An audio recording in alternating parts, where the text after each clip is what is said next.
Hey ho nakama semua, selamat datang di channel Daily Dojis. Ini merupakan video pertama dan kedepannya channel ini akan secara rutin membahas tentang segala hal yang berhubungan dengan One Piece, baik itu dari manga ataupun animenya. Tanpa perlu basa-basi, Mimin rasa sudah cukup perkenalan kita hari ini. Kita bisa langsung beralih ke pembahasan utama di video ini, yaitu analisis dari chapter terbaru One Piece 996. Pada chapter 996 kali ini diberi judul Pulau Orang Terkuat. Sebenarnya tidak banyak hal yang bisa dibahas di cover story ini, karena cover story kali ini hanya request dari salah satu pembaca yang menampilkan Kurohige sedang menyikat gigi ditemani kuda Nil. Ya, bahkan Yonko juga punya kebiasaan dan pola hidup normal, seperti menyikat gigi contohnya. Beralih pada panel pertama, kita bisa melihat Otama, sang juru selamat yang baru. Kedatangan yang cukup mengagetkan, bagaimana tidak, seorang anak kecil berusia 8 tahun yang memasuki medan perang besar di mana ada dua Yonko dengan petarung-petarung hebat lainnya di dalam sana berhasil masuk di momen-momen yang menentukan untuk hidup seorang Nami. Serangan terakhir dari ulti yang akan diarahkan ke Nami mungkin akan menjadi serangan terakhir yang bisa diterima oleh tubuh Nami saat itu. Otama datang lengkap dengan teman-teman hewan monsternya ke Onigashima.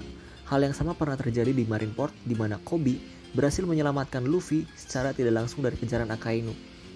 Hal tersebut berhasil mengulur waktu sedikit untuk menunggu hingga kedatangan Seng. Dan aksi heroik dari Otama tersebut setidaknya harus kita acungi jempol, karena dia datang dengan tekad bertarung sebagai seorang samurai. Namun, yang mengganjal dan menimbulkan pertanyaan adalah dengan siapa Otama berhasil sampai ke Onigashima. Karena dia hanya menjelaskan jika dia menyelinap masuk ke dalam kapal musuh. Tentunya memerlukan ukuran kapal yang besar untuk bisa menyembunyikan dan menyelinap bersama dua hewan monster itu. Lalu siapa yang Otama maksud? Spekulasi paling mendekati menurut Mimin adalah kapal dari anak-anak bajak laut Big Mom. Karena jika diasumsikan semua kapal dari bajak laut Kaido beserta seluruh anak buahnya berada di Pulau Onigashima, maka satu-satunya kemungkinan adalah kapal dari anak-anak Big Mom yang sebelumnya terjatuh di air terjun pintu masuk Wano Kuni. Hal menarik lainnya adalah bahwa besar kemungkinan Usopp akan bekerja sama dengan Otama untuk menembakkan Kibidango ke mulut para anak buah Kaido yang sudah memakan buah iblis tipe John. Tapi, jika mengingat jumlah pasukan Kaido yang sangat banyak, hal tersebut bisa menjadi tidak terlalu efektif dan memakan waktu. Namun akan berbeda cerita jika Kibidango tersebut ditembakkan ke mulut Tobiropo seperti Ulti dan Page One. Karena mereka berdua memiliki kepribadian yang menarik dan polos menurut Mimin. Akan jadi lebih menyenangkan jika mereka berdua menjadi jinak kepada Otama namun tetap tidak akan mau menerima perintah dari Usopp dan Nami. Dan kemudian, Shin berpindah ke lokasi pertarungan Yamato. Di sana, tampak Yamato masih berusaha bertarung melawan pasukan armor baja yang dipimpin oleh Sasaki. Dia terlihat kesulitan untuk bertarung sekaligus melindungi dua orang. Meski begitu, Yamato menolak untuk meninggalkan Shinobu dan membawa lari Momonosuke. Karena jika Oden berada pada posisi yang sama, dia tidak akan melakukan hal itu. Seperti yang diharapkan dari anak Kaido, Yamato benar-benar memiliki kekuatan serta daya tahan di atas petarung lainnya.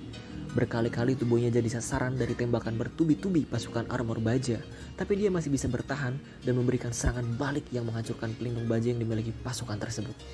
Sasaki terlihat berusaha mengambil alih situasi pertarungan yang berjalan semakin alot dan lama. Dia berusaha untuk turun tangan langsung dan berhadapan dengan Yamato. Dia mulai menarik pedang keluar dari sarungnya.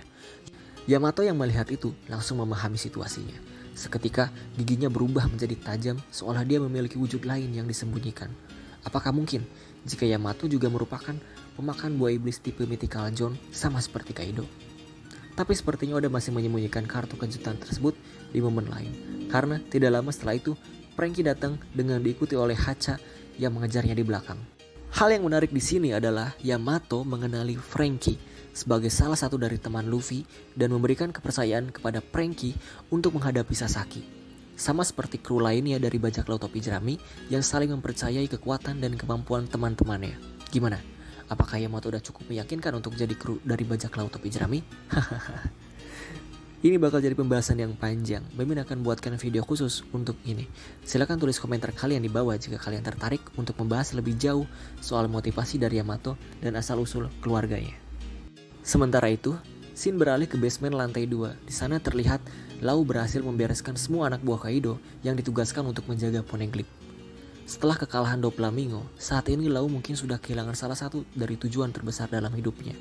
Karena dendam sepanjang hidupnya sudah terbayarkan, ya meskipun Doflamingo sampai saat ini belum mati.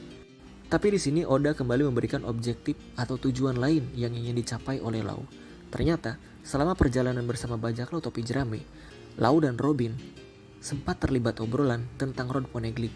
Yang menarik adalah Robin terlihat sangat mempercayai Lau karena bersedia menceritakan tentang beberapa fakta rahasia terkait Rod Poneglyph kepada Lau. Robin menjelaskan bahwa Poneglyph berisikan pesan-pesan dari mereka yang hidup di abad kekosongan dan di dalamnya terdapat informasi tentang arti dari nama Di dan jalan menuju pulau terakhir yaitu Raftel. Mungkin kita akan bisa menikmati sedikit lebih lama perjalanan dengan Lau jika melihat tujuan baru yang ditemukan oleh Lau adalah untuk mencari tahu tentang takdir dari pemilik nama Di.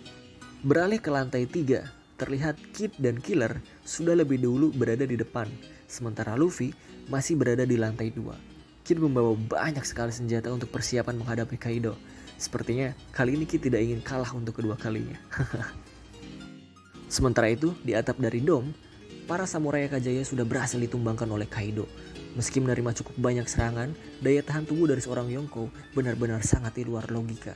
Dia masih bisa berdiri dan membantai Akajaya yang sebelumnya sempat unggul ketika Kaido masih dalam wujud naga. Kemudian, di lantai pertunjukan bawah, setelah selesai berurusan dengan Marco dan Perospero, saat ini Big Mom kembali memasuki medan perang dan mulai mencari Kaido. Apa sebenarnya tujuan dari Big Mom saat ini? Jika asumsi Mimin di awal benar, bahwa Otama datang ke Onigashima menaiki kapal dari anak-anak bajak laut Big Mom, dan mungkin saja saat ini Big Mom ingin membalikkan keadaan dan mengambil keuntungan karena kru dan anak-anaknya sudah tiba di Onigashima. Wow, Mimin semakin tidak sabar menunggu kelanjutannya. Dan yang terakhir, di lantai 2 menuju lantai 3, Luffy, Jinbei, dan Sanji masih terus berlari menuju atap dom. Tapi sayang, perhatian Sanji teralihkan oleh suara yang didengar dari lantai 3. Sepertinya itu adalah Black Maria dengan para oiran yang sedang bersenang-senang di ruang perjamuan, tempat di mana Kaido minum-minum sebelum memulai pidato aliansi dengan Big Mom. Yang menarik adalah Sanji akan menjadi sangat tidak berguna jika berhadapan dengan seorang lawan wanita. Tapi Mimin pikir Jinbei akan mengambil alih di sini. Jika memang Black Maria mencoba menghalangi jalan, mungkin Jinbei akan lebih memilih untuk bertarung dan menyuruh Luffy dan Sanji untuk pergi ke lantai atas dom.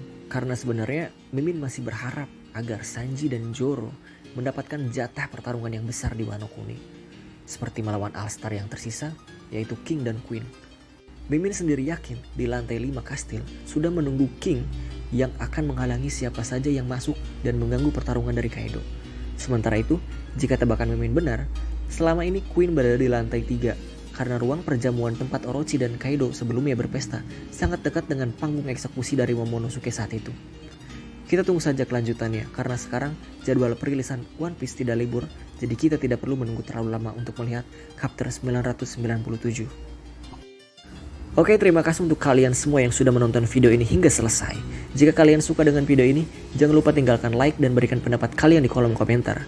Dan yang terakhir, jangan lupa untuk subscribe agar Mimin bisa lebih bersemangat memberikan kalian tontonan dan pembahasan seputar One Piece. Kapten Dojis pamit undur diri, see you next chapter, bye-bye!